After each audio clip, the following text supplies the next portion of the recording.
हगवणेच्या वकिलाने वैष्णवीच्या चारित्र्यावर केलेले आरोप वैष्णवीच्या वडिलांनी फेटाळून लावलेत। हगवणेकडे आता 5 कोटींच्या गाड्या नाही आहेत, ते आम्ही दिलेलीच गाडी वापरत असल्याचंही वैष्णवीच्या वडिलांनी सांगितलंय। तर शशांक हगवणेला 1.5 लाखांचा मोबाईल आम्हीच दिला असा दावा वैष्णवीचे वडील अनिल कसपटेंनी केलाय।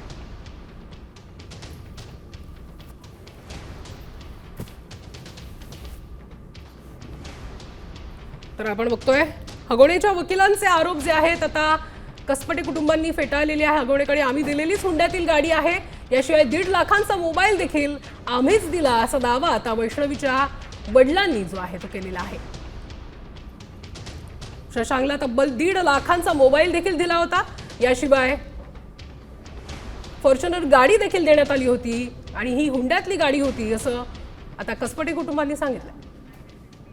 त्यांचा असा आरोप आहे की माझ्या मुलीचा मोबाईल मी काढून घेतला। जर मला मोबाईल काढून घ्यायचा असता, माझ्या मुलीला तर मी मोबाईल ऑलरेडी दिलेलाच आहे, पण माझ्या त्या आरोपीला सुद्धा मी मोबाईल 1.5 लाख रुपये 1,52,000चा मोबाईल तो मी आता 2-3 महिन्यापूर्वी घेऊन दिलेला आहे। त्यांच्या मागणीनुसार मी मोबाईल दिलेला आहे। त्या मोबाईलची ही रिसिप्ट, क्रोमा शोरूमची रिसिप्ट तुम्हाला झूम करून बघायचं असेल तर बघा, त्यांच्या मागणीनुसार दिलेलं आहे।